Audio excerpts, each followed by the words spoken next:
I'm Kelsey, and for my image critique, I did the fourth digit of the left hand.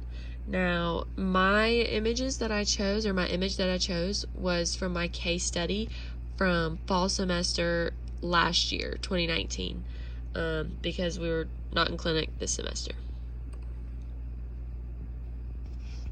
So, a little bit about background about the patient history. The patient told us that he had gotten into a car accident on Interstate 75 earlier that morning with a tractor trailer on his way to work. He was brought into the emergency department by a stretcher with pain in the fourth digit of his left hand. The patient's fourth digit of his left hand was also bleeding. As far as I know, no other tests or labs were done on this patient. For this exam, the physician ordered a routine finger exam for the fourth digit of the left hand to determine if there were any fractures. The routine finger exam includes the PA, oblique, and lateral views. However, for this image critique, we will only focus on the lateral view.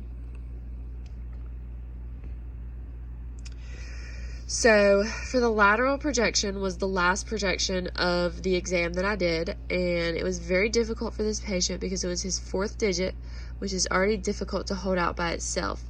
Due to the injury of the distal phalanx, I was unable to have him hold a pen or other object against his finger to keep it extended by itself. Therefore, I had the patient hold a fan lateral position and centered to the PIP, or proximal interphalangeal joint, of the fourth digit. This was also slightly easier for the patient to hold versus just trying to hold. The fan lateral is easier for him to hold versus just trying to hold that digit out by itself. I collimated on all four sides and added my left marker to the lateral side of his fourth digit. In this position, there was clear evidence of a fracture to the distal phalanx of the fourth digit of his left hand. This fracture would be classified as a complete fracture because the bone was clearly broken into two pieces. I am unsure if it were a simple or compound fracture due to the blood. I could not see bone, although the skin was broken in that area. So, anatomy and technical factors. Technical factors, I use 44 kVp, 2.5 mass, 40-inch SID. The exposure index, or the S number, was 126, which is good for that machine. It's a little low, so I could have increased the mass just a little bit to get a higher, or I could have decreased the mass a little bit to get a higher S number.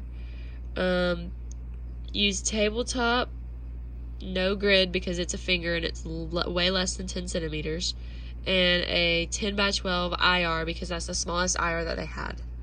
So, anatomy, so you have the distal phalanx, the middle phalanx, proximal phalanx, and you have the distal interphalangeal joint, the proximal interphalangeal joint, and then here's the carpal bones. You can't see them because it's really bright, kind of. Here's the superimposed second through fifth metacarpals right here, and the first metacarpal, and then you have the metacarpophalangeal joint of the first digit, and here's the superimposed metacarpophalangeal joints of the second through fifth digits.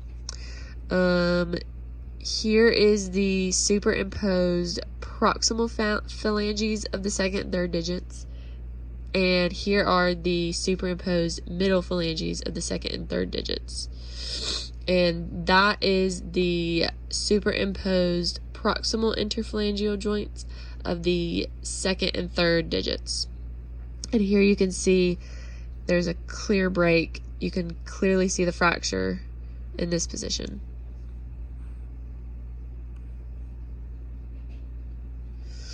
So, centering for the fourth digit is important to center to the proximal interphalangeal joint, which is right here.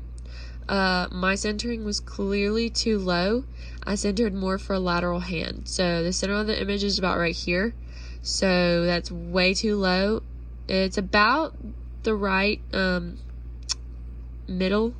It's just too low. So I should have centered higher on this PIP joint. And I definitely should have collimated a little bit more side to side, not too much, because then I would cut off that soft tissue. But I definitely could have collimated a little more side to side, and I definitely could have, if I centered higher, I definitely could have collimated more top to bottom.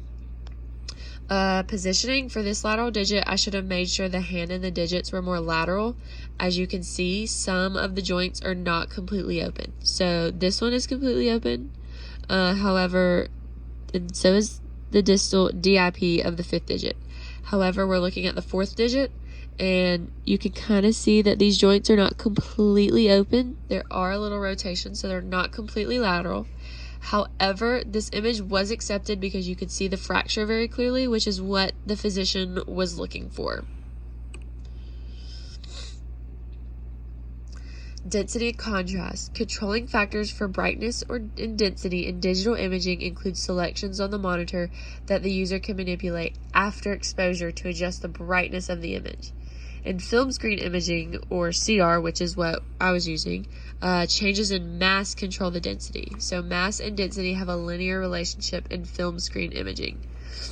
Controlling factors for contrast in digital imaging also include selections on the monitor that the user can manipulate after exposure.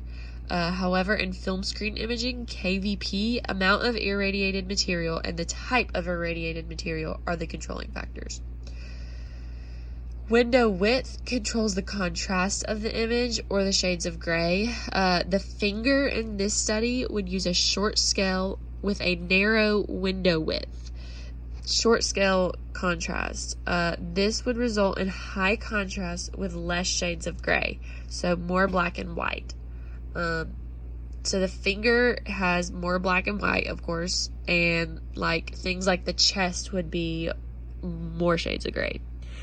Window level controls the brightness of the image. SID contributes to the intensity of radiation exposure due to the inverse square law. As distance increases, radiation intensity of the IR exposure and density decreases. When distance decreases, radiation intensity of the IR exposure and density increases. Even though focal spot size has no effect on contrast, it can have an effect on density if the machine is not calibrated correctly. For this study, it did not have an effect on the lateral image because the machine was properly calibrated. So I think the KVP and mass are okay for CR. I used 44 KVP and 2.5 mass, which are both acceptable for an average finger on CR, which this patient was your average, or was the average size for an adult finger. He was not he wasn't really big or really small. There's no distortion of the digits, which was controlled by a 40-inch SID and very small amount of OID. Of course, when you do a lateral finger, you are going to have some OID because that 4th digit, you have the 5th digit kind of in the way, so you can't get that digit all the way down on the IR. However, there was minimal to no distortion because there was a very small OID and a further distance, a larger SID. Overall, I think this image is acceptable. It does have some things that should have been corrected. However, the goal for the image was to determine if the patient had a fracture in that distal phalanx of the 4th digit, and we got that the image necessary to see that fracture. In the future, I will make sure the body part is completely lateral and make sure to center in the correct place. There are no artifacts on the image, because everything, like, there's no artifacts on the image. And here are my references. So the 2 textbooks for physics and procedures and the machine that was used for the images.